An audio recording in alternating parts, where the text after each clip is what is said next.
Tuesday, March 2nd. This is the agenda. This is the Board of Fire Commissioners special meeting. And you want to go ahead and call the roll?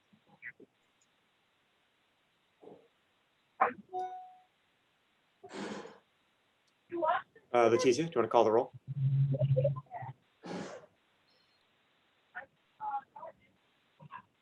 Thank you. Ibarra, Glazier, Here.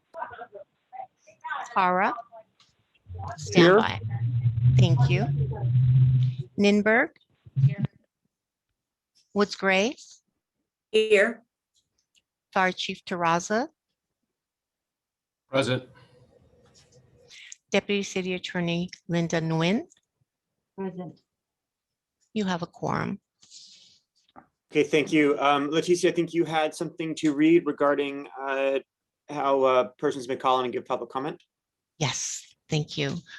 Persons may listen to this meeting live by dialing any of the telephone numbers listed on the cover of the agenda for this meeting. Should you, dial one of these numbers, you will be able to listen to the meeting, but will not be able to give public comment during the meeting. Anyone wishing to address the Board of Fire Commissioners on any item on the agenda prior to action by the board on that specific item or during general public comment should call 1-669-900-9128. When you are asked for a meeting ID, please enter 822-4190-6351, followed by the pound sign. Then press the pound sign again to continue. You will then be joined into the meeting. To alert the board that you want to give public comment, press *9. You will then, you will be called on by the board who may refer to you using the last 3 digits of your phone number from which you are calling. When unmuted by staff, please state your name and press *6 to unmute yourself. As a general reminder, public comment will be limited to 2 minutes for each item addressed. Time cannot be ceded to another speaker, and an individual may speak only once during any individual agenda item. Only those who are in the queue when the president begins public comment on a specific agenda item will be allowed to speak on that item. These instructions may also be found on the front page of the meeting agenda. Thank you, Commissioner Glazier. Thank you. Why don't we go ahead? Let's go ahead and move to flag salute and moment of silence. Chief. Okay, please, everybody, stand, right hand over your heart. Ready, begin. I pledge allegiance to the flag of the United States States of America and to the republic for which it stands, one one nation, under God, indivisible, indivisible, with liberty and justice for all. Please join me in a moment of silence in honor of past and present members of the LA Fire Department who devoted their lives to the protection of our community. Thank you.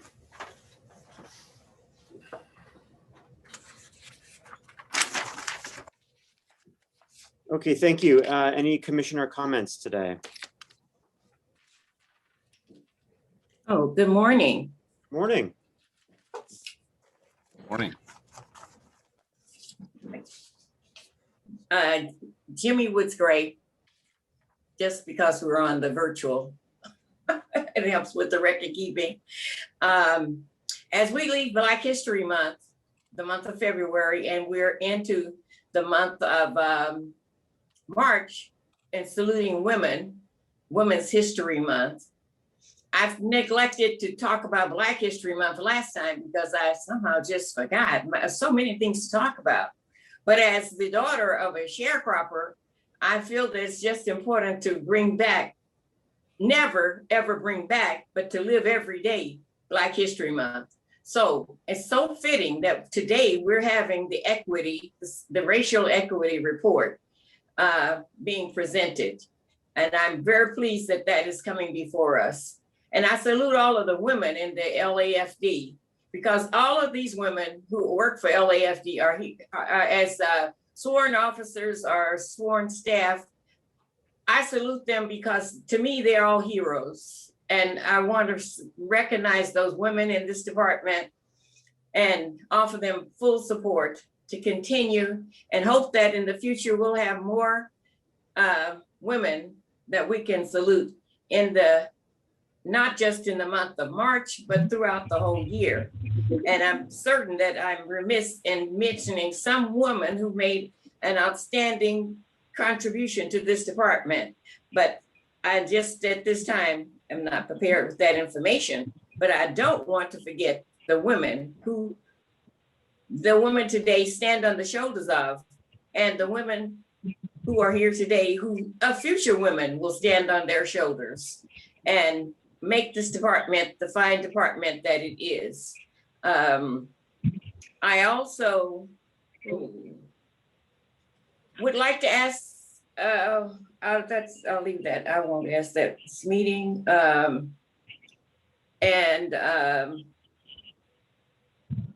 That's all I want to say right now. Thank you very much.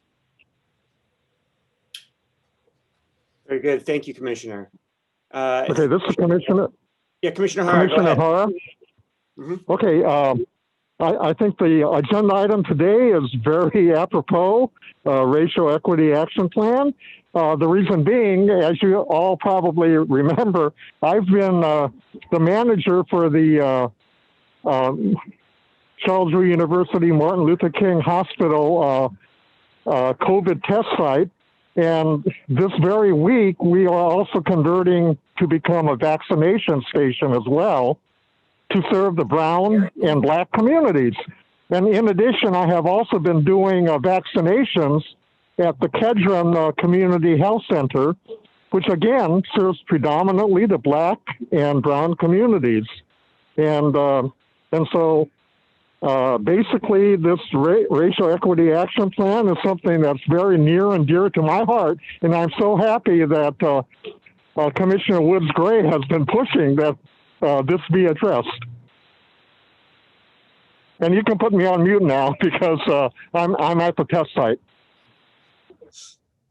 Thank you, Dr. Hara, for all Thank you, your Dr. work. Hara. Thank you, Dr. Hara. Any other commissioner comments? Okay, I also wanted to just share a few comments this morning as we approach this discussion about the Racial Equity Action Plan. So, as some of you may know, I run an organization in my as my day job that works to provide rehabilitative services and second chance programming and entrepreneurship for currently and formerly incarcerated adults across the country. And it's not often that my professional job overlaps with my work on the Fire Commission, but in the last 6 months, it did overlap with the fire service. You see, many of our individuals in our program end up becoming firefighters through the fire camps in the California correctional system. And one such individual ended up going to the Ventura training facility, which is run by the CCC in coordination with CAL FIRE. And last year, several LAFD firefighters and officers joined me out there to do a resume workshop. One of the individuals who was in that workshop ended up getting hired on the hand crew at OCFA, despite his background. And I want to salute the chief at OCFA for giving him that fair chance to be hired. Unfortunately, this individual was one of the two that was burned over in the fires, one of the fires in Orange County last fall. Oh. And he has survived and is recovering from his injuries. But I bring it up because this is an individual who made some serious mistakes as a young man, served his time, and did the work to transform himself to become a firefighter. And he was on the road. He was on the road to becoming a full firefighter in the OCFA, and Chief Fennessy there saw the promise in him and was willing to go against the grain, consider hiring. I'm not sure how this applies to the Los Angeles City Fire Department, but I note when we get to the racial equity plan, that there is an expansion of our Crew 3 that is being discussed. And we will be talking about background checks later. And I think it's always important for us to think about how can we give fair chances to people who have done the work? And how can that be something that we think about as a department in the future? Because those individuals who are in those fire camps, they give the way that all firefighters do and deserve our respect. And that's all I have to say about that. So thank you for hearing me on this. And with that, we'll close out Very Commissioner good comments. point, Commissioner. Thank you. Thank you, Commissioner. But we'll move to report of the fire chief. Thank you, Commissioner. Good morning, everyone. I'm going to pass on the acknowledgement to Chief Fennessy. Him and I talk almost weekly, and he did brief me immediately following the burnover of the two camp crew members in Orange County. I wasn't aware one of them was somebody who had worked with you, Commissioner. So I know one of them was released from the hospital, I think just last week. They suffered some devastating burns and have a long road to recovery, but they got a lot of support down there in Orange County. Now let me move on to meetings and events. Wednesday, February 3rd, it's along the theme we've been talking about in terms of social equity. I was down there at the Elgin Sutton Recreation Center in South LA in Fire Station 57's first in to monitor our first mobile team. That was our very first one in Harris Dawson's district. We now have 5 in hotspots in South LA, East LA, and the San Fernando Valley. And we will be growing our mobile team capability to 10 in the coming weeks.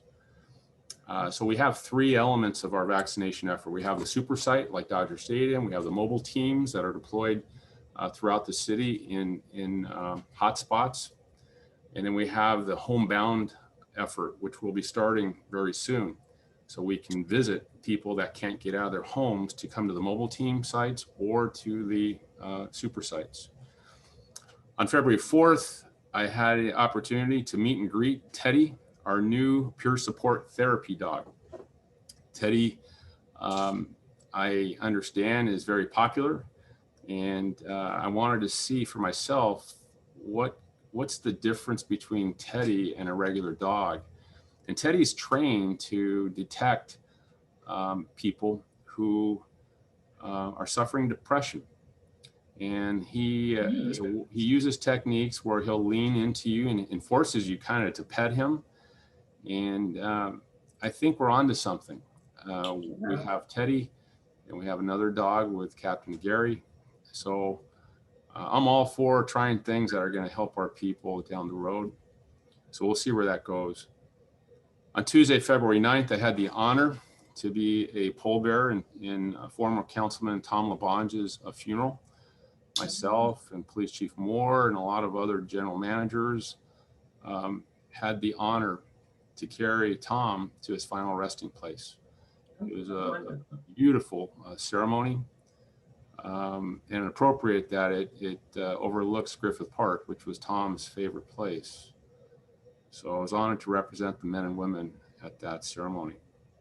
On Tuesday, February 16th, I made 2 site visits with our new council member, DeLeon, at the Figueroa lot, as well as the Arroyo Seco lot, to look at pallet housing projects to see what we could do to work together to reduce the cost of these developments.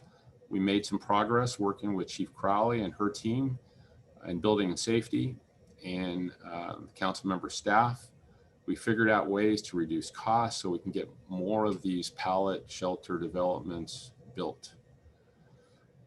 And then lastly, on last Friday, February 26th, I had the opportunity to greet our retirees. We have approximately 40 LAFD retirees who have volunteered to come back and help us vaccinate people.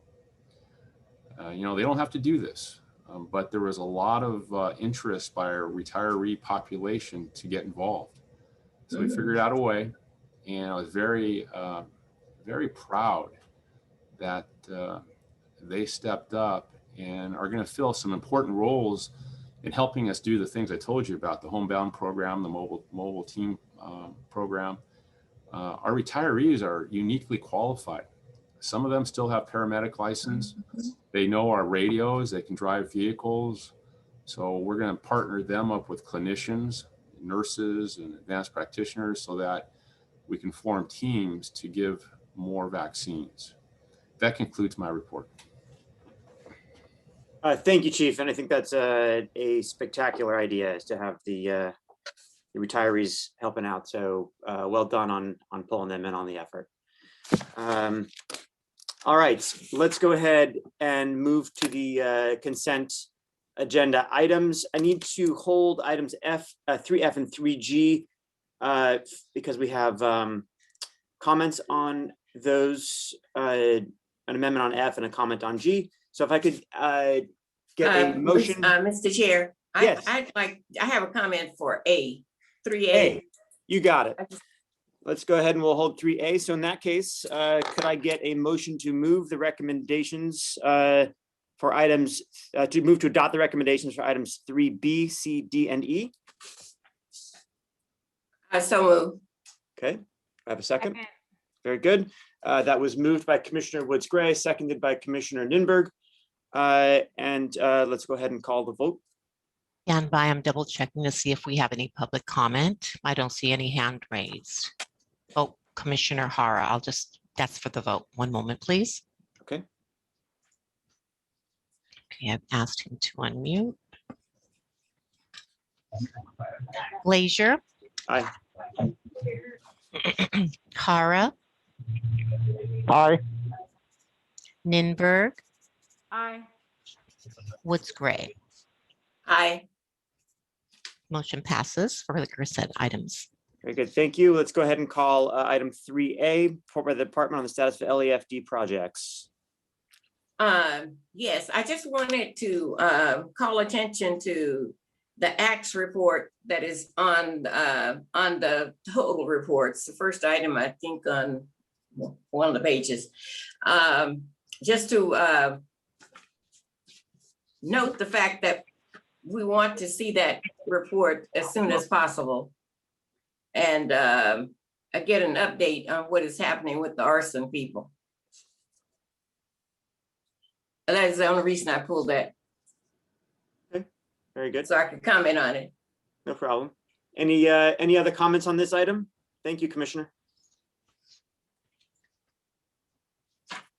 All right, I'll entertain a motion to adopt the recommendation for item 3A. I so move. Jimmy Woods Gray. Thank you. Do I have a second? Second. Commissioner Nimberg, second. Thank you. Let's go ahead and call the roll. Glazier. Aye. Hara. I see Escobar's hand raised, so stand by.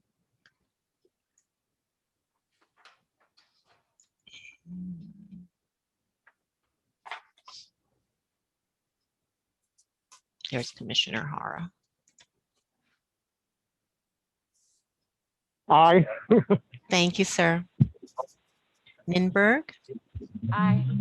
Woods Gray. Aye. Stand by for, we may have a comment here. Ask to unmute. And let me mute Hara, unmute Escobar.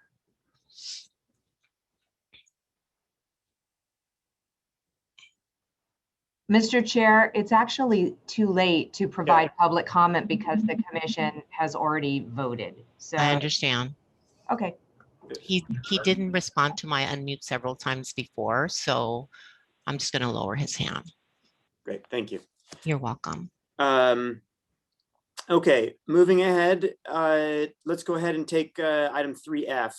Report by the Department on Fire Prevention Inspection Activity, first, second, third, and fourth quarter of calendar year 2020. Okay, good morning, everybody. Good morning, Commissioner, Chief Terrazas, Council, as well as Ms. Gomez and everybody listening in. My name is Kristen Crowley, and I'm the Deputy Chief of our Fire Prevention and Public Safety Bureau. Before you, we have submitted a 19-page performance-based inspection activity report outlining 4 of our 5 sections within the Fire Prevention Bureau. So the report has the statistics and metrics for our industrial commercial section, our public safety section, fire development services section, and our administrative section. Our 5th section is our certified unified program agency, which will report their performance in the near future. So on the record, we wanted to correct a few areas within the report that were miscalculated. On page 1, the first table that you'll see, our overall inspections conducted were corrected to 18,464 inspections, and so it should not show the 19,839. So once we recalculated it, and the overall percent complete is 90%. Going to page 2 on the report, our industrial commercial section completed 7,751 inspections at a rate of 89.4%. And our harbor industrial unit completed a total of 731 inspections at a rate of 101 completion rate percent. And lastly, our harbor industrial unit, which includes our oil well, we carved out that specific area, completed a total of 1,147 completed oil well inspections with 24 abandonments, which equates to 100% completion within our oil wells. So the miscalculations, those are the ones we needed to correct on the record. I'm extremely pleased with our overall performance of our Fire Prevention Bureau as a whole. And as you know, 2020 has been a very challenging year for everybody in many, many ways. The majority of our workforce within the Fire Prevention Bureau had worked at the testing sites the full first quarter of this calendar year. So for our workforce, both sworn and civilian, to be able to complete what we were able to complete with all the challenges, we're extremely proud they're able to pivot based off of the needs and immediate needs of the community. So we just wanted to ensure that we corrected those statistics. Also, another piece that I wanted to highlight in which our workforce had to pivot to a different mission was following the Boyd Street incident, in which we went through and conducted a sweep of to identify an additional 336 potential facilities that had unregulated hazardous materials. So that was a really important mission that our members also stepped up and still were able to complete overall 90%. That's all I had to do in regards to the corrections. If you have any questions specific to the report, I'd be happy to answer any of them. Mr. Chair. Yes. Since we have, I have just a couple of comments about the brush collection area. Last year, some of the people were having difficulty finding out, because of the new computer system, whether or not the brush clearance, whether they had passed inspection. And that's all they wanted to know. And it seems as if they had to go through a lot of other boxes before they could get there, or they never got there. So I just wanted to bring that to your attention, and also to find out if brush clearance is going to be delayed because of the COVID like it was last year. Right, so thank you for the questions. The software that we have in place, especially for the community to reach out and whether or not they passed or didn't, that's the first time I've really heard they've had issues. So we'll make sure that we follow up on that, just because they should know whether or not they passed or failed as soon as possible. In regard to any type of delays that we had last year, we're still right on task to what we normally would start. In fact, our big primary mission this year is to ensure that the information is very clear to all the constituents, so they know the timelines. If anything had changed, it's going to change back to where we were originally, so there's a change there. So we're going to make sure that the public is going to be aware of any date changes But as for COVID impacting us this year, we had a lot of lessons learned, and we still were able to meet 100%, which was really amazing considering all the challenges we had. So that's a plan. That's at least the plan forward. So they will be getting written notices Yes, this ma'am. year? Yes. Oh, okay, very good. Thank you for all the work and thanks for the detailed report. Thank you. Appreciate it. Yeah, thanks, Chief. It seems like you're generally keeping up pretty well. Just there's a couple areas I noticed you're ticking up on the greater than 1 year overdues. Mhm. In particularly in the public safety section, it seems like there's a couple numbers that are getting over 5% in the 1 year and 2 year overdues. Can you just speak a little bit about that? Sure thing. Let me just pull that up real quick.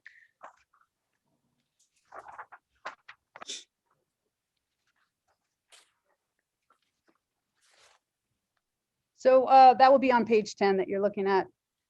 So 11.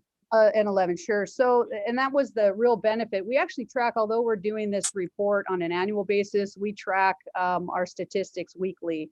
So, you know, we do watch those numbers bump up. Obviously, with the challenges we had last year, we did have to prioritize the initial inspections, but we do work backwards according to what should be the oldest. So, you know, the increase in percent, we watch really closely.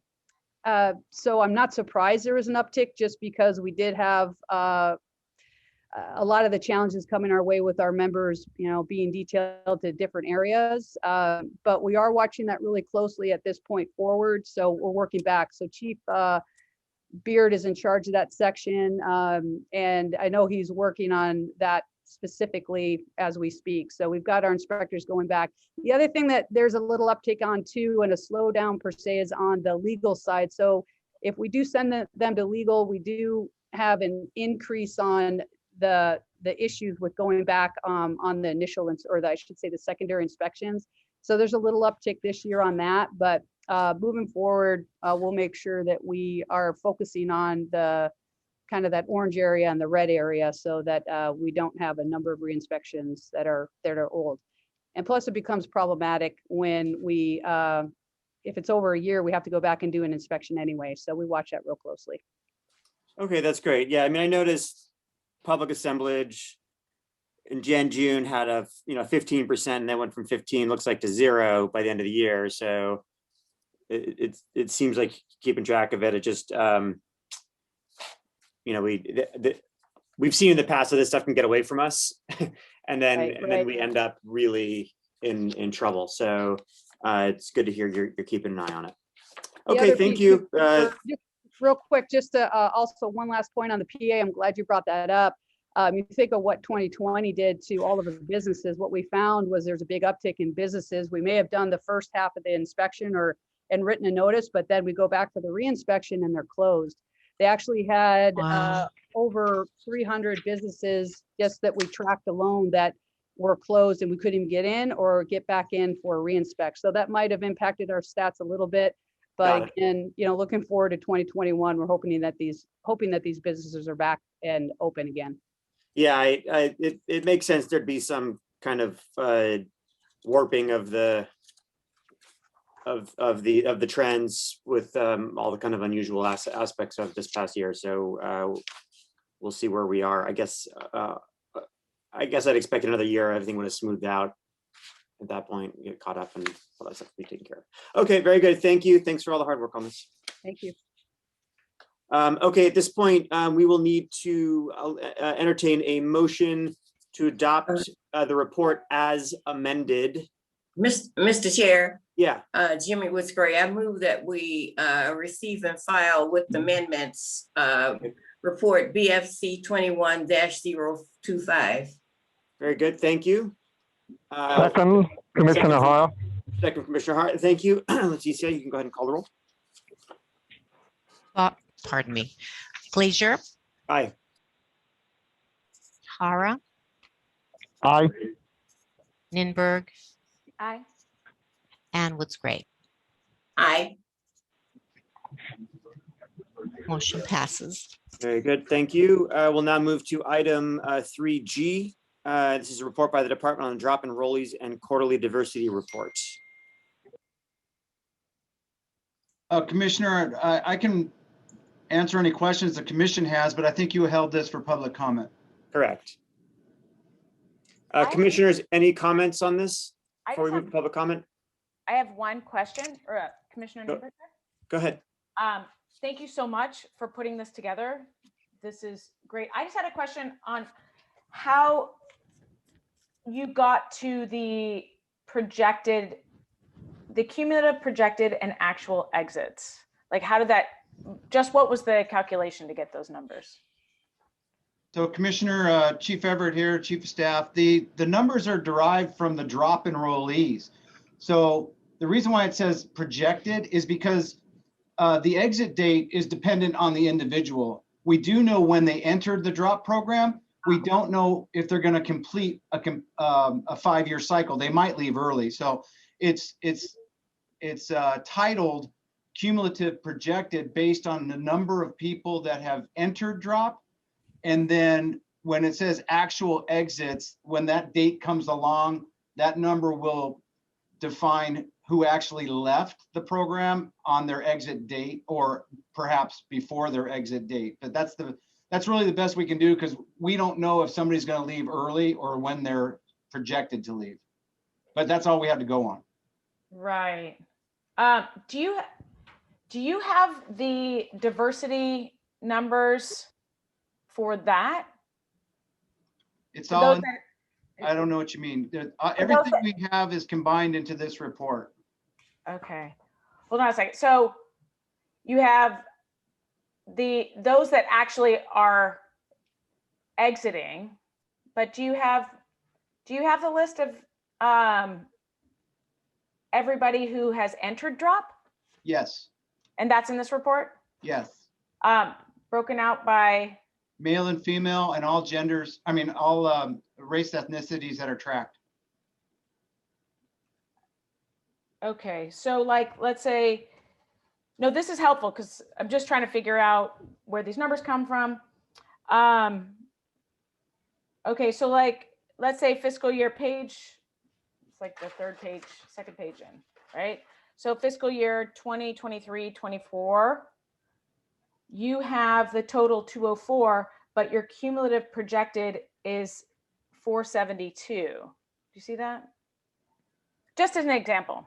Right, so that number is from the date, from this date cumulative to that date. Does that make sense? Okay, I get it. I see what you're saying. Yeah, so it's that counter is clicking Okay, on a 5-year basis, or perhaps they leave early. got it. Okay, that's all I needed. Thank you. Yes, ma'am. Mr. Chair, Yes, Commissioner. I want to commend Chief Graham Everett for the Everett. I was getting the name all mixed up. Forgive me. You can call me anything you want, ma'am. I don't know why. Chief Everett for the report, because it does have a lot of information and things that we've discussed in the past, and we can really look at this. What it seems to say to me, though, is that we have a lot of work to do in the next 5 years, and especially when it comes to African-American firefighters. There are quite a number of them in the drop program, and over the next 5 years. And 1 year, it's a really huge number. I would like to hear from the recruitment department on how they plan, how this support is affecting their goals and future plans. Because this report has a lot to do with how they go about recruiting, and also, well, something else will come up in the equity, the racial equity report, which I will discuss there too.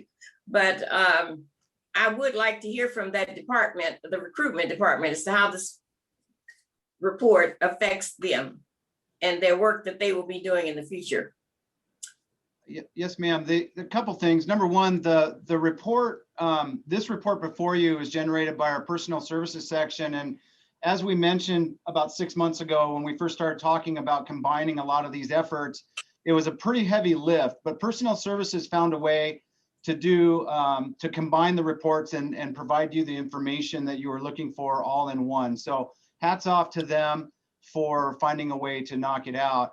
To your second point, we've provided a board report within the last 6 months that kind of goes through some of the promotional timelines and recruitment plans, keeping these numbers in mind. So those other reports are populated from these numbers because we've anticipated these numbers. So we can definitely dust those off and bring them back to this commission, so you can take a look at those as well. Because I really appreciate the fact that the personnel department has met the goals of putting this report together and assisting the department and giving us a clear picture of what the drop program really looks like. And thank you very much for your support and help in getting this done. Yes, ma'am. Commissioner Woods Gray, this is Fire Chief. If I could add to that. Good morning, Fire Chief. Good morning. We always track this data, and in our proposed budget for next fiscal year, we're requesting approval to hire 180 firefighters in 3 drill tower classes. I accelerate the hiring when I see big numbers of vacancies approaching, and I'm able to reduce hiring when lower numbers of people are retiring. So the report that will be forthcoming, we will provide that, and I'd like them to give you an overview of how historically we have addressed this and how we will continue to do so. Thank you, Chief. Thanks for your leadership. Thank you. Yeah, one last thing. Thank you so much. I greatly appreciate this, and I'm so grateful that personnel was able to accomplish this. Just one last thing. Are we tracking how long people stay in drop? And since we have the racial equity report coming, based on race, gender, intersectionality?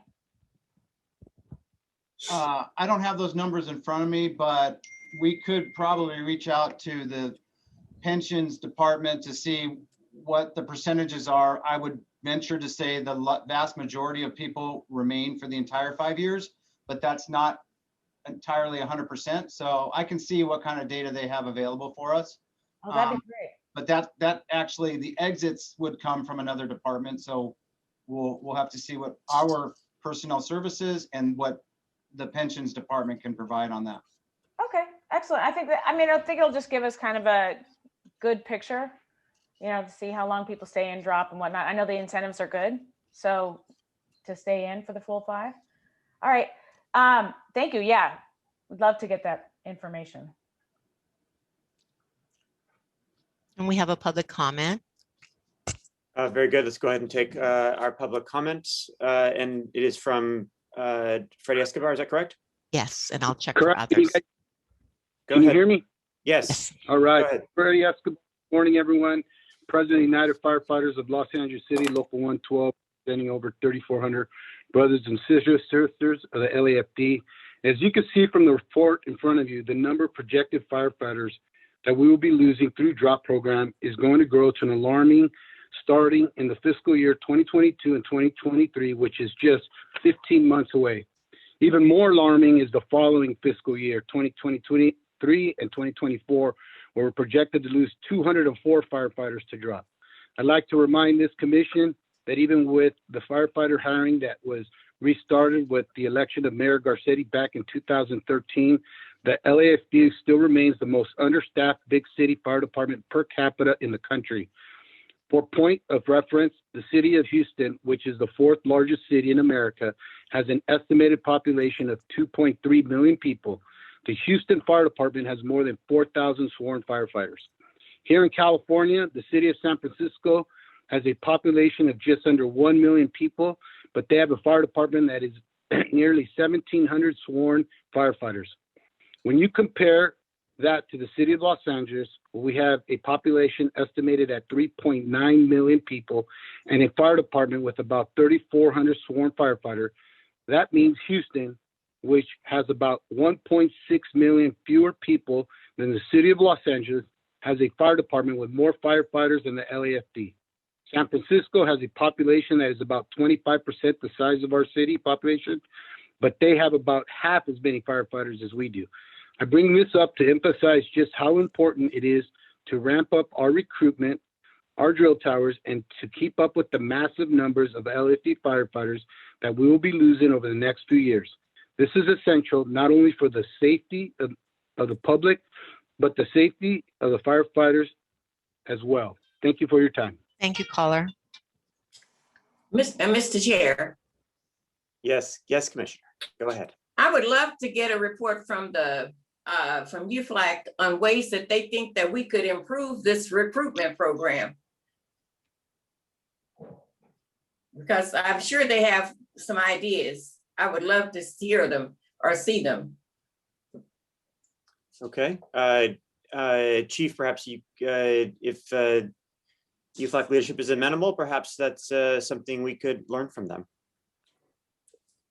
Because it is, we do not want to be understaffed in a crisis, and we are in line for crises all the time in the city of Los Angeles. So we want to do everything that we can to improve the numbers. Yeah, let Thank me you. add to that. I agree. You know, COVID has kind of impacted a lot of our recruitment efforts because everything's been shut down, of course. But we're always open to have discussions with labor and others on how to improve. Once we return to normal, our recruitment efforts will return to what they were before, pre-COVID, which were very successful, as evidenced by the increased diversity throughout our department. So what I propose is that when we come back with the presentation from recruit training, we can invite UFLAC to comment at that time. Oh, good. That would be great, because you know, this city is continuing to grow. It somehow grows in every department except city employees. Not just fire, because services throughout the whole city are stretched because of the number. We have all of the sports teams. We have, so many new things coming to the city, which I think is having a great impact on public service. I agree. Yeah, Very I good. do want, oh, go Oh, yeah, ahead. go ahead, Commissioner. Yes.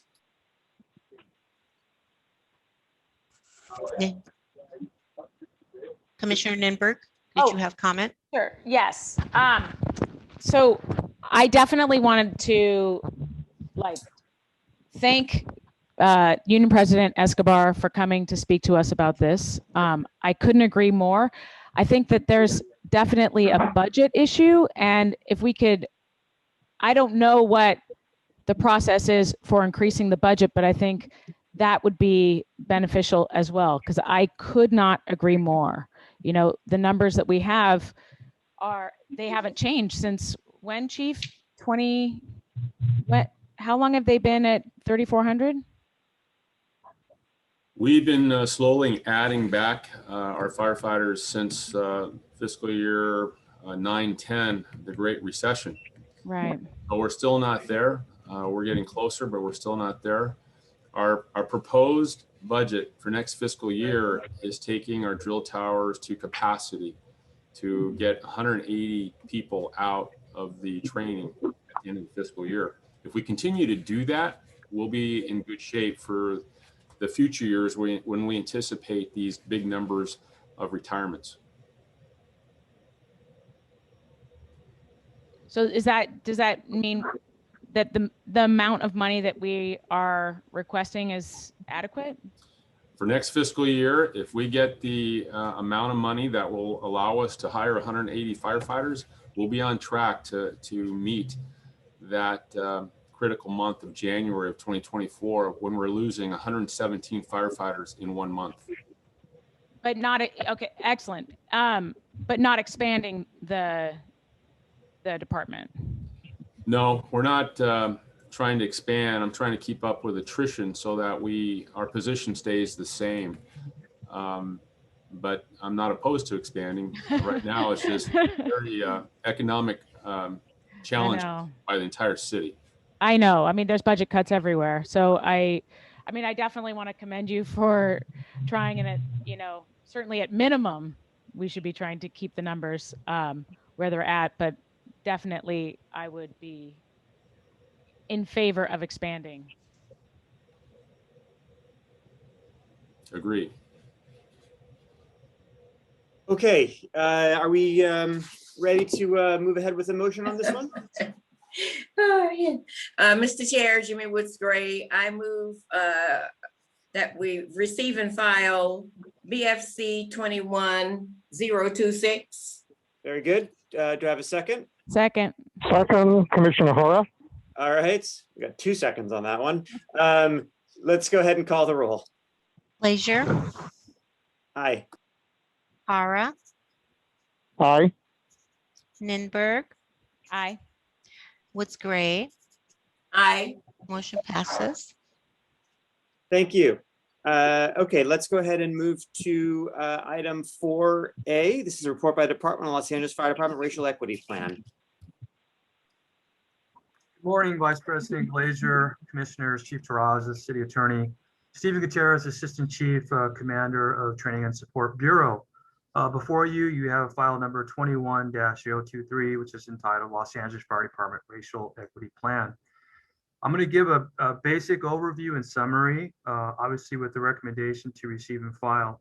I will go into some specifics on the outlined missions and goals and updates currently at this time. In accordance with the City of Los Angeles racial equity vision to end systemic, institutional, and structural racism in the City of Los Angeles, the LAFD has established a racial equity plan, which at its core is to ensure racial equity by focusing on providing equitable opportunities and access for all races. This will be done with an emphasis on high performance, organizational inclusion, and workforce diversity. The City of Los Angeles has identified 3 initial areas of focus or missions to realize our racial vision. 1, city workforce, 2, city operations, and 3, city services. Transparency, accountability, and the ability to measure outcomes are critical for this action plan success. For this reason, we are establishing standard metrics and methods for measuring racial progress. The following is an overview, which is divided into 7 sections, from retrospective to number 7, planning for the future. In the analysis, the department developed a racial action plan and conducted several working group meetings with all involved stakeholders within the organization. The information shared was about existing equity initiatives to increase racial equity, lessons learned, and impacts the department and the community served. Verification of equal opportunity data was provided, and specific program goals were established for future racial equity planning. I took part of those meetings, and they were very fruitful, very good discussions from all levels. And out of that, I think the department developed a very good equity plan in alignment with the mayor's overall 34 plan racial equity plan. Next, we looked at section 1, which is a retrospective. This is where the department was asked, why is racial equity important to your department, and how has this commitment to racial equity shaped your department's success? The Los Angeles Fire Department, the LAFD, is a progressive organization serving those who live, work, and visit the City of Los Angeles. The department's role in the community is very dynamic and serves needs varying given the diverse communities and changing demographics throughout the city. Holding ourselves to the highest standards of performance, including racial equity and inclusion, is a key part of our commitment to serve the community, enhance quality of life, and nurture public trust, which is inherent in the core values that guide our behavior and include the following: service, professionalism, integrity, respect, innovation, and trust. Furthermore, racial equity and inclusion is extremely important to the LAFD employees as a whole because it creates and helps to maintain a positive atmosphere and professional work environment for all members, sworn and civilian.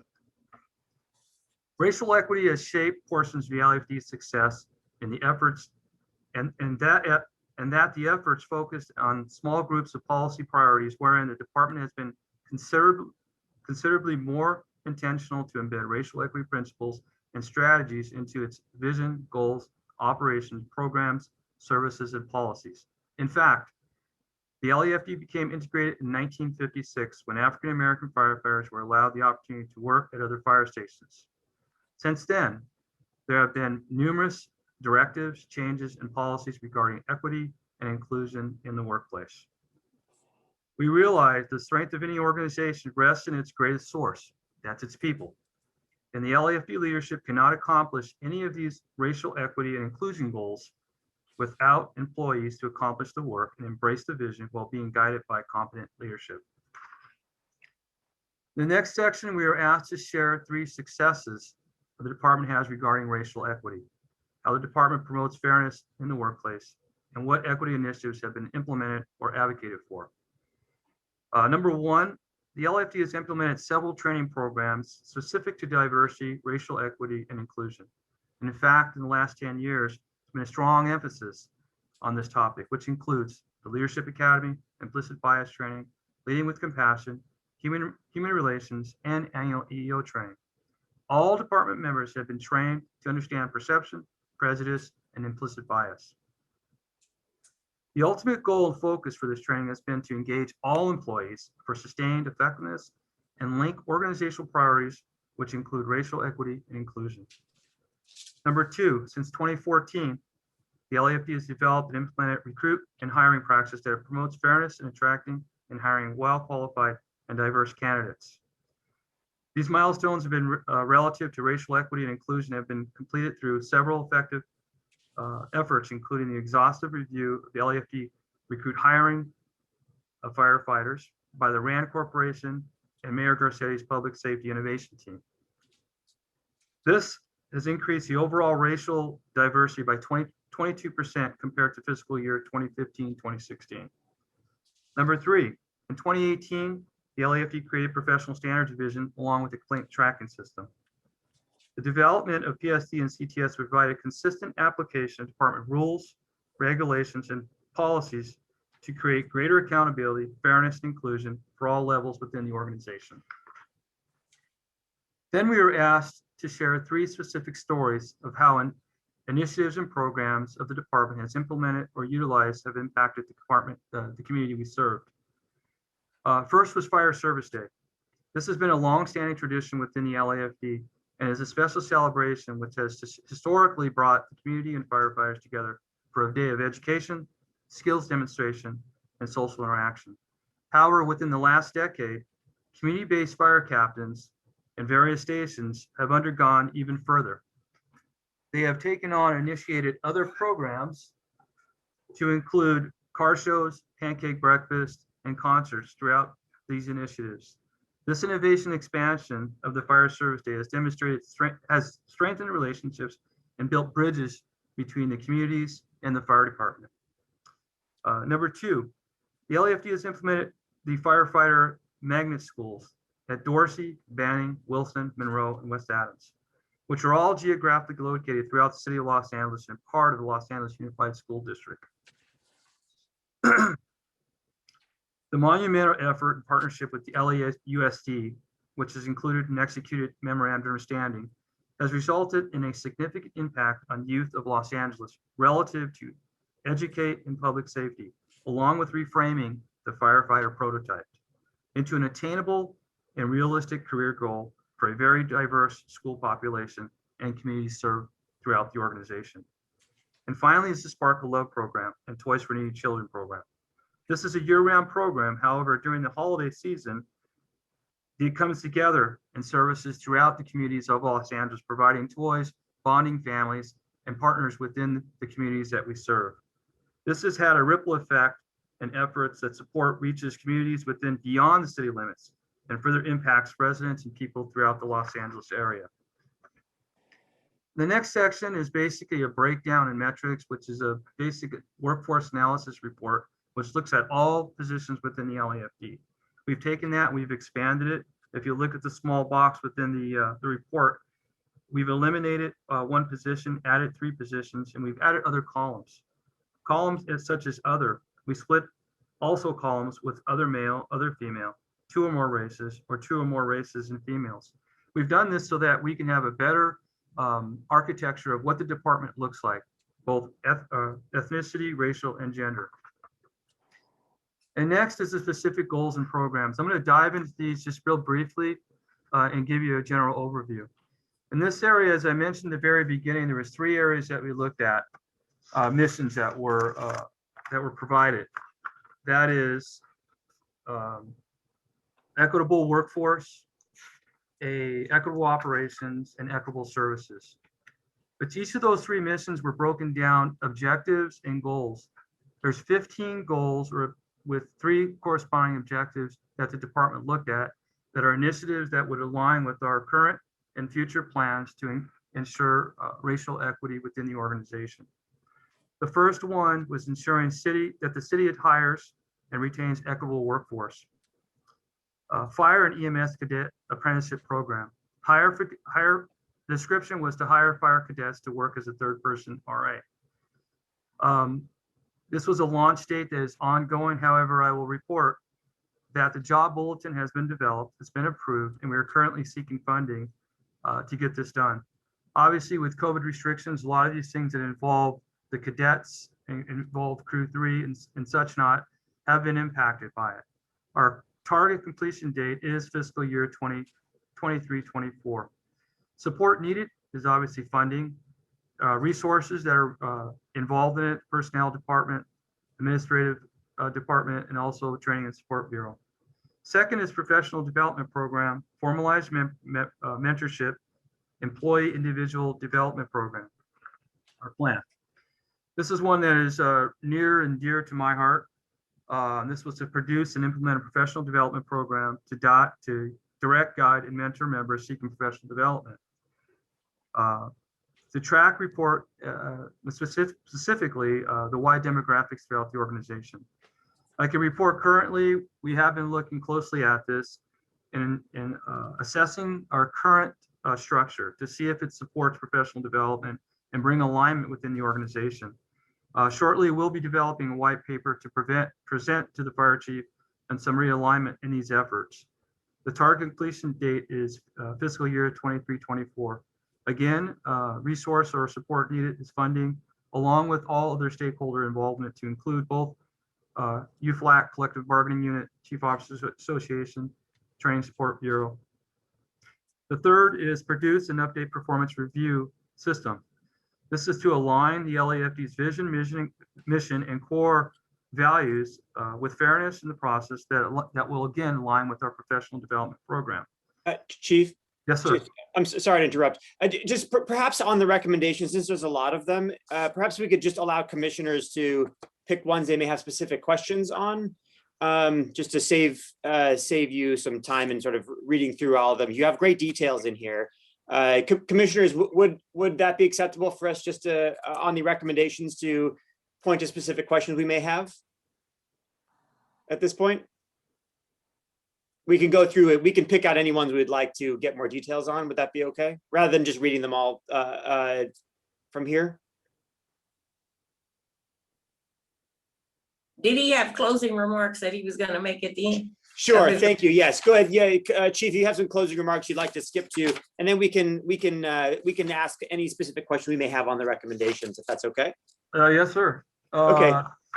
Just in conclusion, the LAFD continues to support the City of Los Angeles racial equity vision and goals. To that end, the LAFD Racial Equity Plan provides the methods and goals for the department to achieve the City of Los Angeles racial equity vision and goals. And I can answer any questions at this time. Great, thank you for the completeness of this report and for bringing it. And thank you to Commissioner Woods-Gray again for ensuring this came today. So Commissioner Woods-Gray, as a requester, did you have any opening comments or questions about this? I would like to say that it's a very thorough report. Covers a lot of information and a lot of actions and a lot of things that I think probably need to happen in the department. A lot of things that are happening in the department that are good.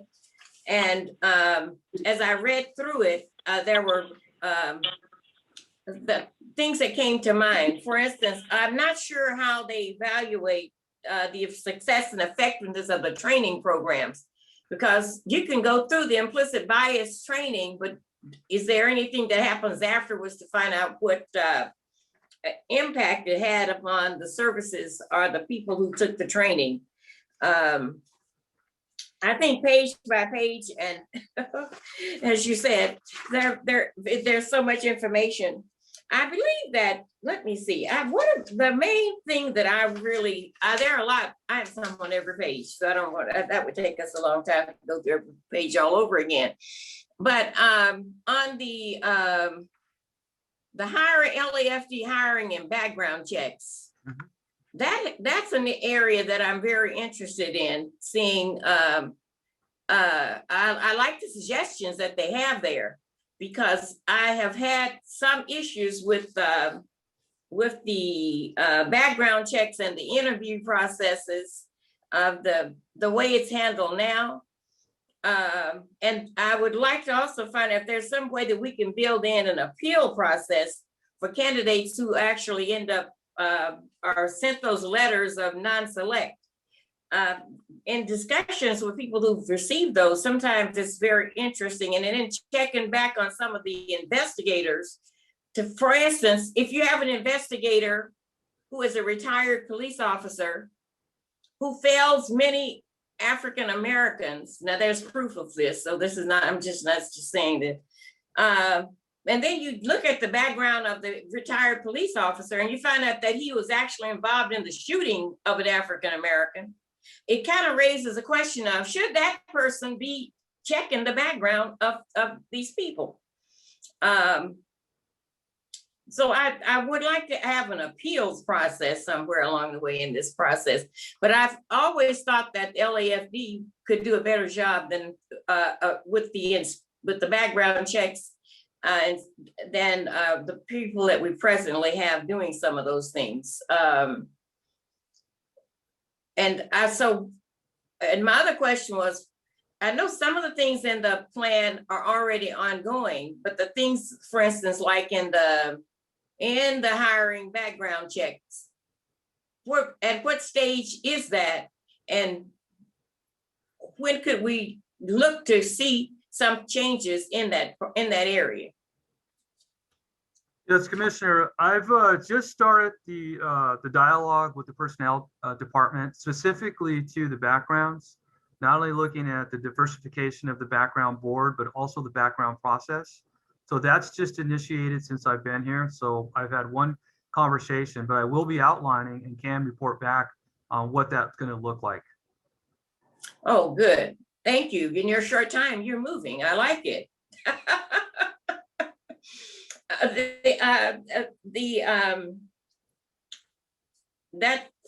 Let's see, what else did I have here? On the PSD department, somewhere in here, let's see.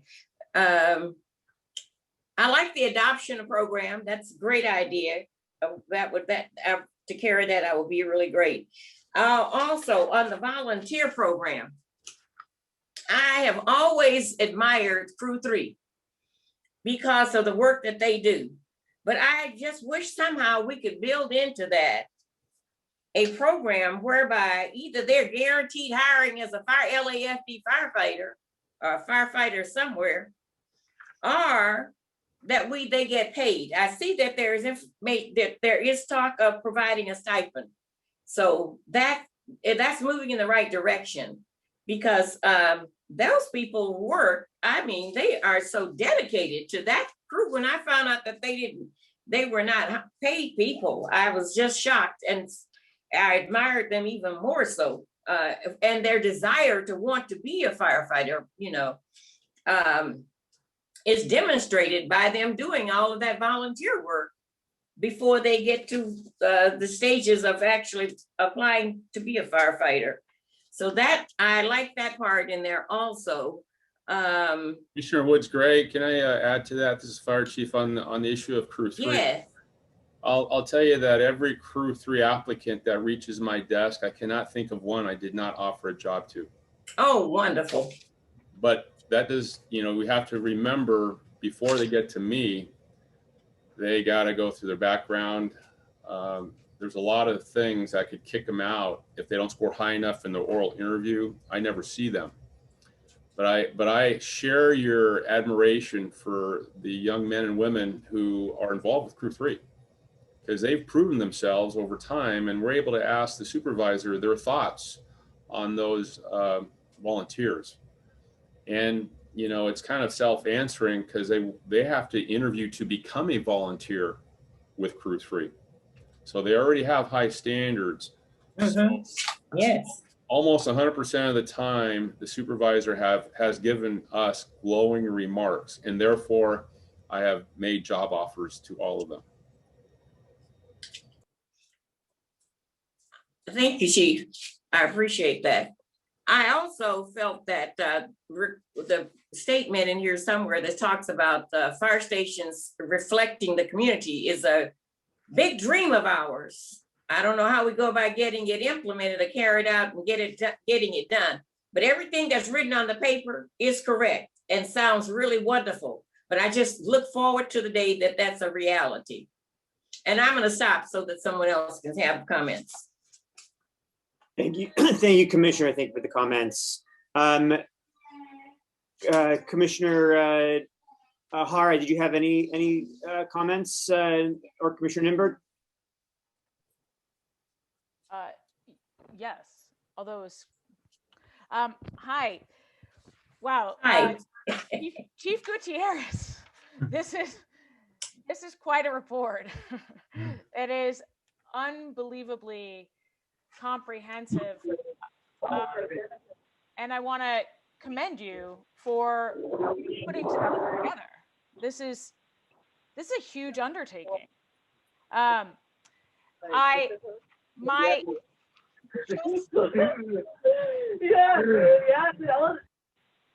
is that noise?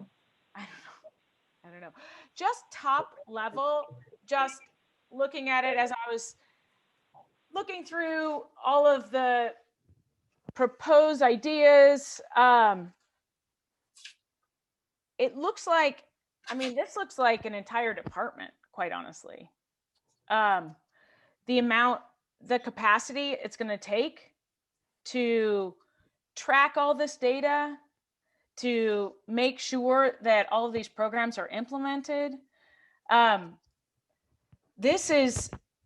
want to make sure that this department is successful in implementing these. These are very, very ambitious goals, and I support them 100%. I just don't know. Can you speak to the capacity of, just looking at, let's say going to tracking background investigators. You've got, who's tracking, the pass fail rates of the investigators' applicants that they're reviewing. Who's tracking all of this? And I just want to make sure that we have the capacity and the financial backing to do this. So just top level, and then I can go into some more granular questions, but maybe that's a Chief Terrazas question. Chief Gutierrez, Chief Terrazas, you can share that. I can answer some of that.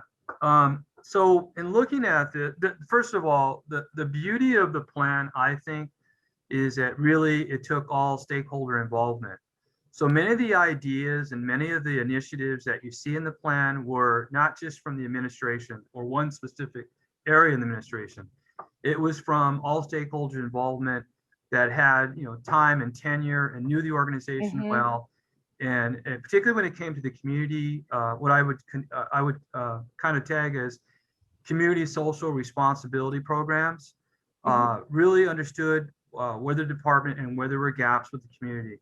When we look at things associated with the training aspect of it, the people in the work groups, vast experience in the areas of training and the areas that involve the recruitment efforts and the recruitment guidelines and the backgrounds. Again, they all had relevant information. So as much as it looks like it's a huge undertaking, we have a plan. So the execution of it will be closely monitored. It's in my shop and it's something I believe in. So I'm not saying that it's unachievable, but it has to have some agility. And we just talked this morning, I spoke with the fire chief on some of these things that aren't in the plan that we also are doing. So as things start to unfold, as obviously some of the restrictions with COVID start to unfold, we'll be able to do even more. But the plan as it sits now is very well achievable. It may take a little bit more time in doing, but it is a plan that's worthy, and the department's committed to it. If I could add on to that too, Commissioner Nimberg, I concur with what Chief Gutierrez is sharing, and before him, his predecessor, Chief Rideout. We worked on this together prior to submission to the mayor's office. I look at these as an extension of things that we're already doing. And on page 5, Commissioner Woods-Gray, you mentioned about reflecting the people we serve. That was one of my main tenets upon being appointed fire chief in 2015.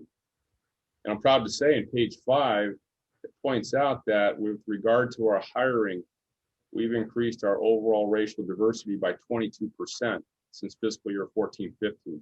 Yeah, that was impressive. That wasn't an accident. That was intentional. And we're going to continue those efforts because it's simply the right thing to do. It's true. Thanks, Chief. Yeah, that was, but as far as, okay, so you have the capacity to implement all this. That's all I'm just asking. I want to make sure that what we're advocating for, there's a capacity, there's the finances and whatnot. If you, on the one area, on each one of those identified objectives and the goals associated with it, there are some resource needs and other impacts. So that is taken into consideration. Again, there will need to be agility as we navigate through the plan and execute. However, in all those areas, there will be, and there could be a funding source requirement or a staffing force requirement. However, as we go through it and navigate through that, we'll be making those asks appropriately. Okay, excellent, excellent. I just wanted to say it is such a ambitious plan, and I do agree, and I want to commend the chief and commend the department for the increase in 5 years of 22% in diversity. That's great.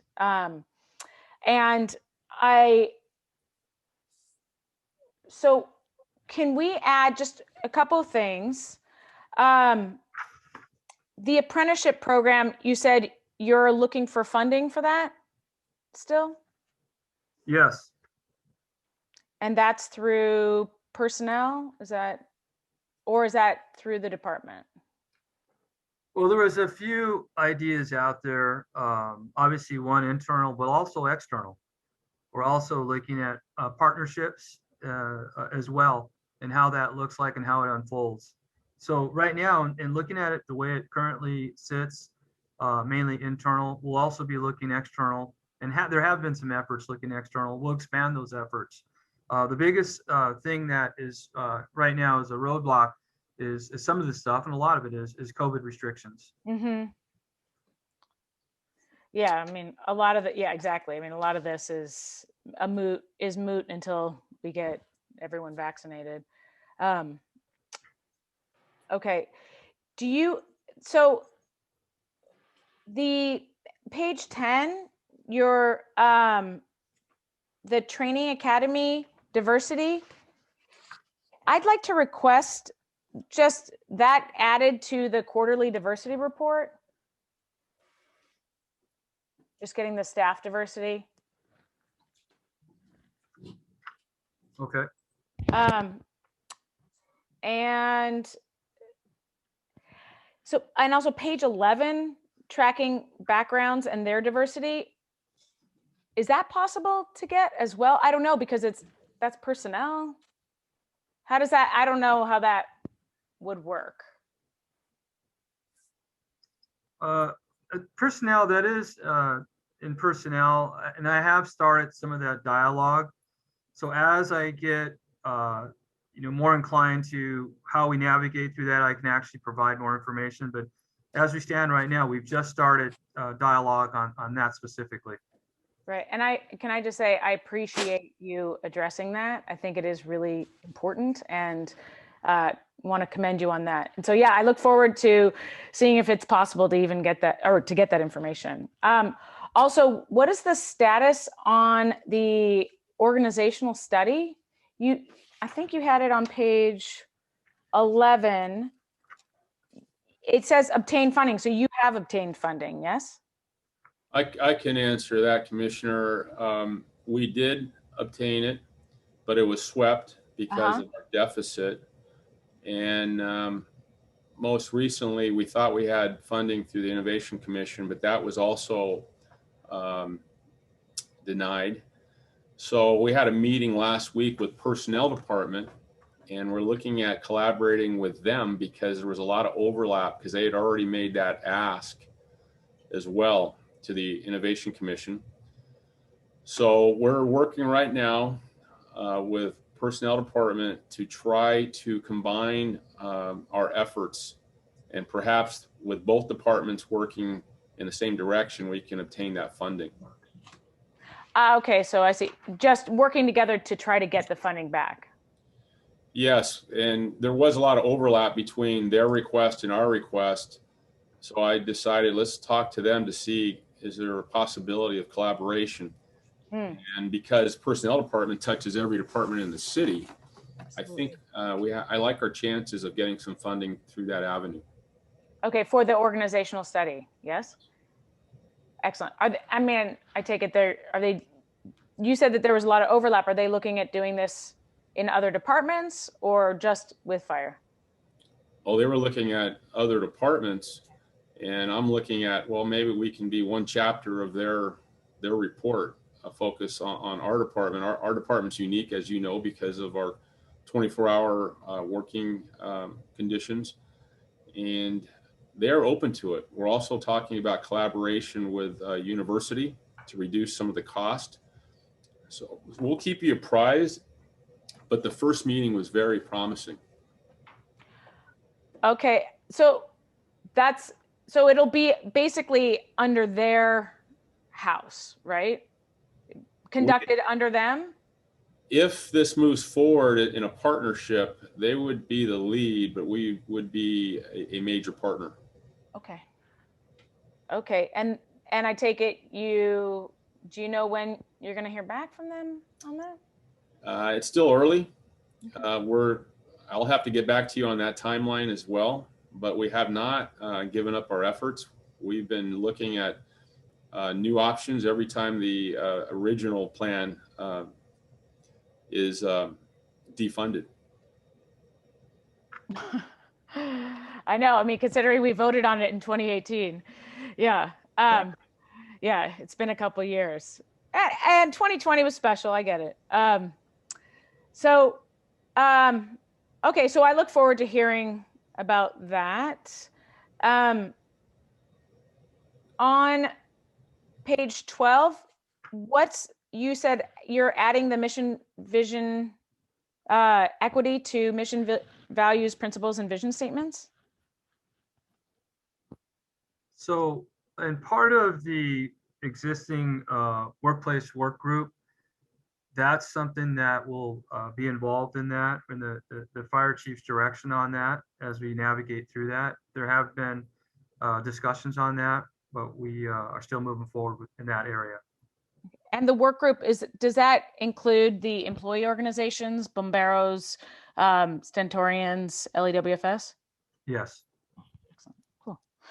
And what is PFF work environment surveys? Probationary firefighter. Ah, gotcha.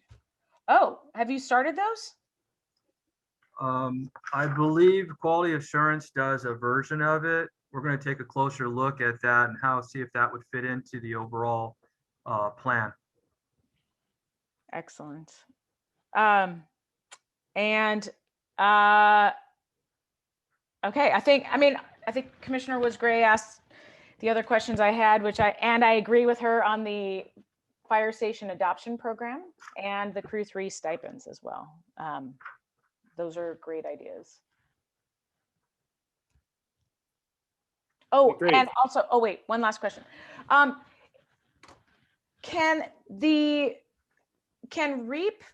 this report come to commission every 6 months instead of annually? Yes. Excellent. Thank you. Great. Okay, Commissioner Hara, did you have anything to, any comments or questions?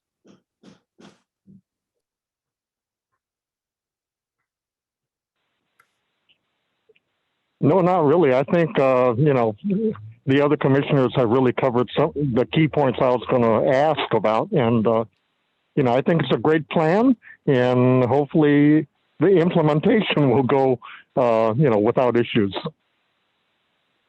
Very good, thank you.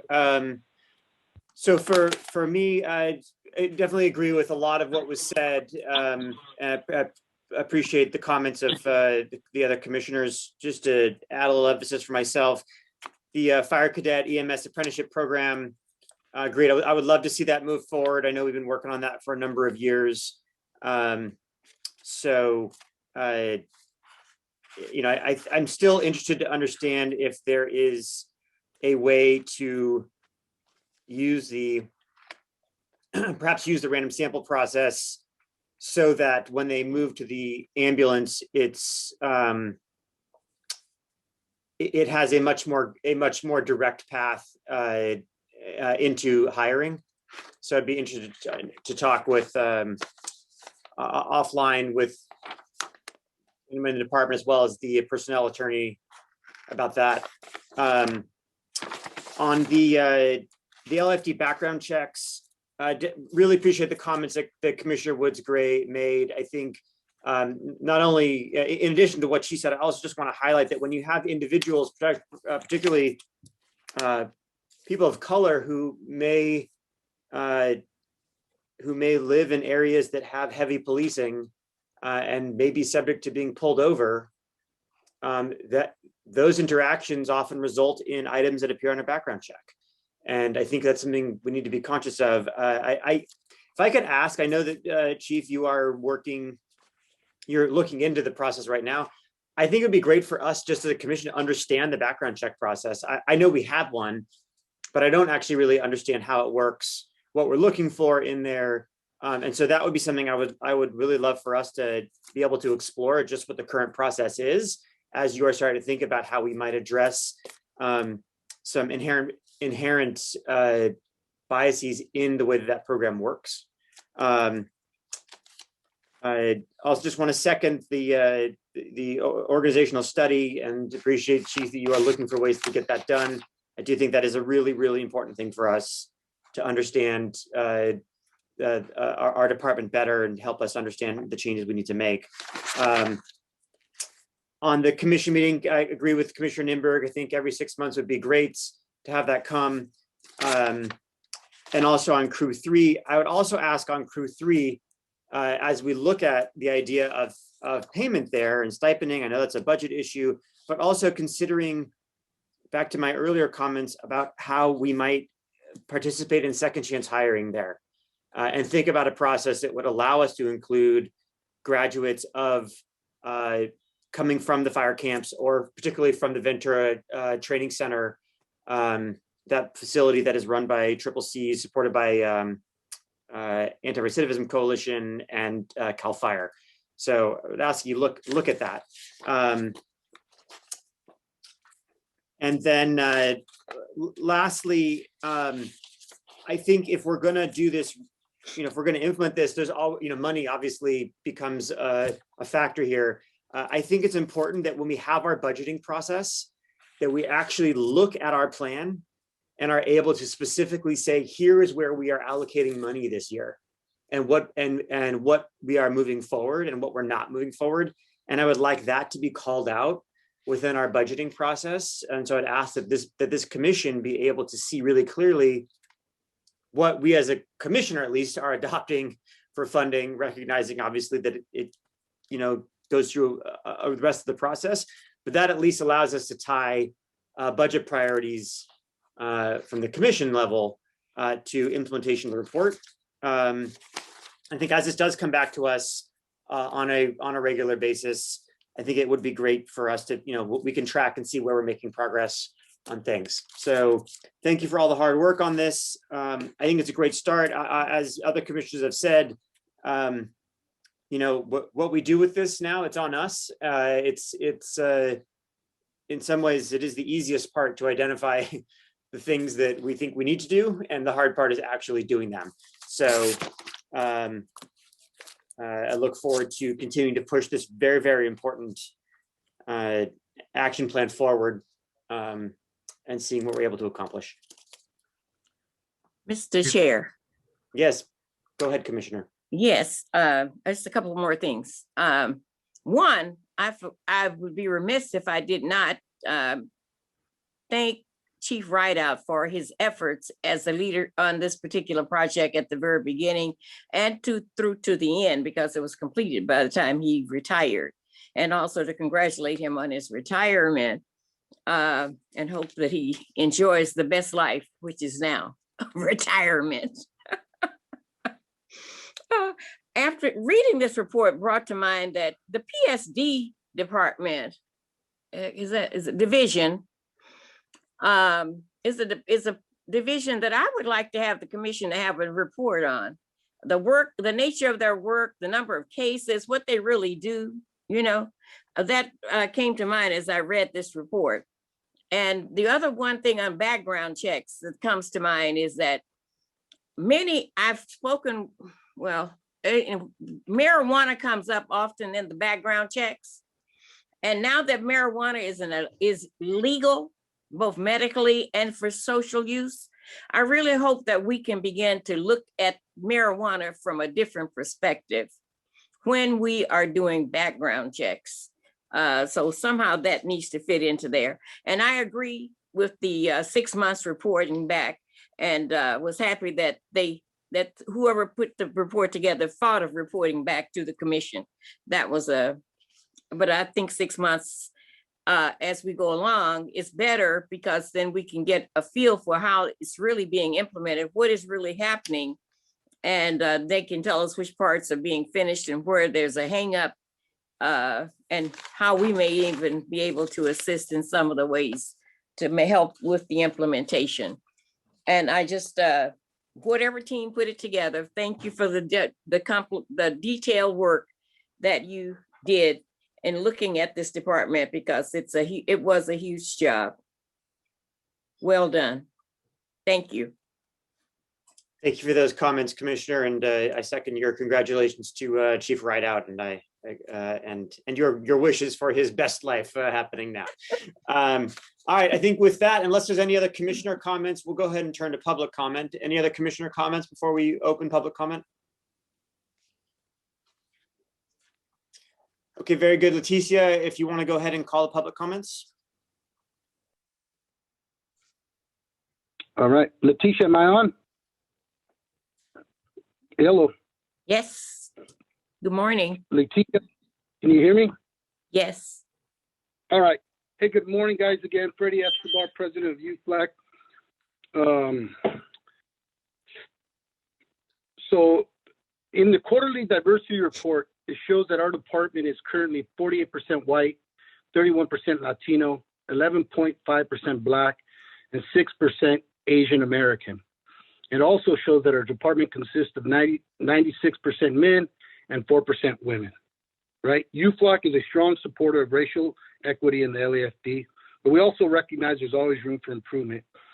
It must be recognized that today, LAFD is not the LAFD of 70 years ago, when Black firefighters were first allowed the opportunity to work citywide at newly integrated fire stations in 1956. In the last 15 years, our fire department has had 3 African-American fire chiefs, and today we have a Latino fire chief who was born and raised right here in the city of Los Angeles. At UFLAC, I'm proud to serve as the elected president, representing more than 3,400 brothers and sisters of the LAFD, and serving on an executive board that is made up of 50% people of color, including our last 3 union presidents who have all been Latinos. I know that Fire Chief and his administration takes this issue very seriously. I applaud them for striving for a diverse LAFD that looks like the community we serve, and we're getting close to it. All without ever compromising the high standards that have been established to become a firefighter in what I believe, and I could tell you, I can speak for everybody, the best fire department in the country, the LAFD. Expanding diversity and maintaining the highest possible standards for our recruits are not mutually exclusive. We can continue to hire only the best, brightest LFD firefighters and do a better job with ethnic and gender diversity. UFLAC is committed to this goal, and we look forward to continue our work with the fire chief, his command staff, his team to continue to make positive strides with diversity and equity in the fire department, maintaining our standards of the LAFD. Thank you very much. Okay, thank you for your comments. Any other public comments on this matter? Yes, good morning, commissioners. Can you hear me? Yes, can you identify yourself? Yes, good morning, commissioners. This is Jamie Moore, president of the Chief Officers Association, representing the Chief Officers of Los Angeles Fire Department. First off, I'd like to commend Chief Terrazas on his selection of Chief Gutierrez. We know it was a very difficult decision on who would replace Chief Rideout, and we'd like to congratulate Chief Gutierrez on his promotion to Deputy Chief. As Commissioner Nimberg stated, this report was a huge undertaking. As you can see, the LAFD has made great strides under the current leadership, yet we must recognize that we have a lot of work ahead of us. On behalf of the Chief Officers Association, I'd like to make it known that we support the City of Los Angeles' racial equity vision and their goals. LAFD Chief Officers are committed to supporting racial equity, diversity, and we will work in solidarity with our fellow labor representatives to support the plan in our efforts to achieve the city's goal. Like Commissioner Jimmy Woods Gray said, we look forward to one day that this is truly a reality for all of us. Thank you. Okay, thank you. Thank you, Chief Moore.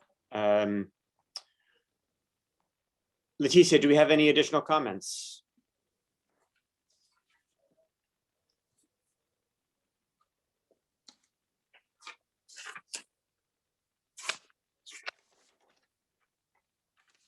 Leticia, are you there?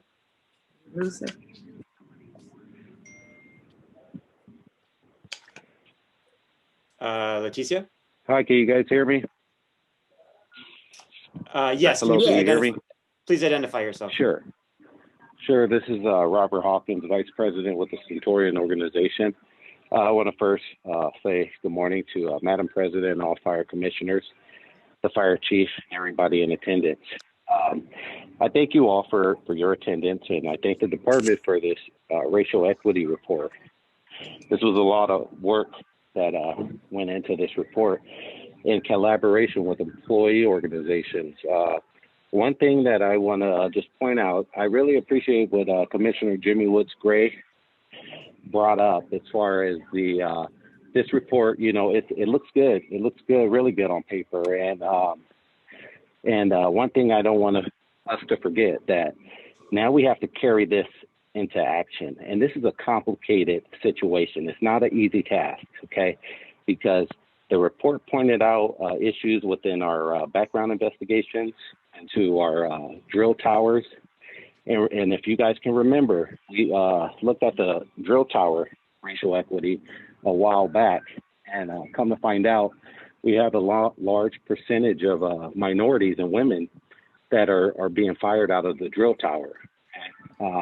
So it looks good to get numbers on the LAFD to get them hired, but we got to get these members into our fire stations and serving our communities. So this is something that's complicated.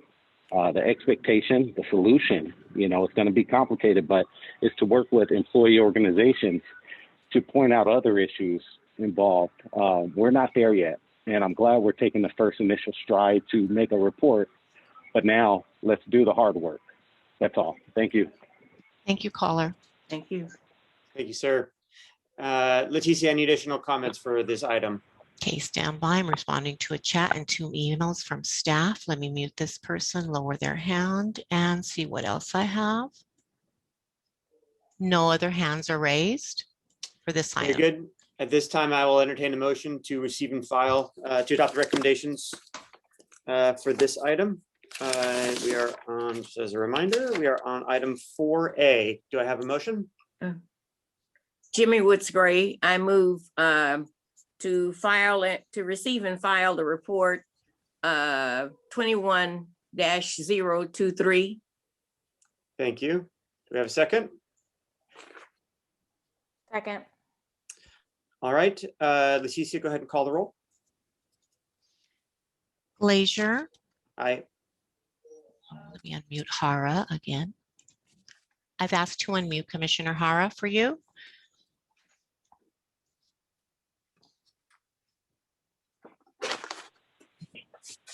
Aye. Thank you, sir. Ninberg, Aye. Woods Gray, Aye. motion carries. Very good, thank you. We now move to public comment. Do we have any general public comment? I will double check as I usually do, but he's no hands raised at the moment. Oh, Escobar has raised his hand. Stand by. I'm asking to unmute.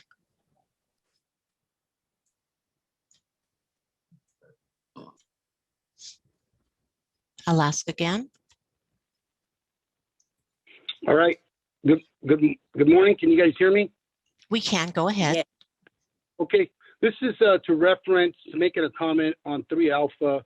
I'd like for this body to look at some form of process while we're still in the technology or Zoom, and we're going to continue to be there, but to silence the voice of the only bargaining unit that represents the brothers and sisters of Local 112 is not only unprofessional by Ninberg and Glazier, it's not going to be tolerated. I had a comment from 3 Alpha, and because there was technical issues on your end, I don't get a voice, or I don't get to say what I say. Ninberg gets to go ahead and say, hey, it's closed, we're going to move forward. Thank you very much. Just to be clear, that was the city attorney that made the advice. Commissioner Ninberg did not. Yes. She did not raise any issues on it. I would ask the city attorney to opine on that, but President Escobar, if you had a comment on it, I am under the same technological disadvantages as anybody here, so I was unaware. So apologies if you had something to say. You're certainly able to make the comments during public comment, but just for the record, that was the city attorney that advised us that we needed to move forward. And if I may add, Commissioner Glazier, I believe when I polled Escobar, I only had for you 3G and 4A. So I'm sorry I didn't have that other one. You didn't comment that one. That's all I have. Yes, so again, apologies if the result was that you had a comment, you were unable to speak, but there was no, certainly no intention to deprive you your opportunity for comment on the item. With that, if I will entertain a motion to adjourn. I so move. Do you have a second? Okay, all in favor? Aye. Aye. Commissioner, It's aye two for me. ayes. I'm just, yes, I'm going to mark go 2 of you as aye. Sorry, that was an aye for Jimmy Woods Gray, Commissioner Woods Gray, an aye for Ninberg, an aye from Commissioner Glazier. Commissioner Hara? I'm trying, asking him to unmute again because he calls via phone. Aye. So I have to request. Thank you, sir. Very good. We are adjourned. Thank you, everyone. Thank you. Thank you.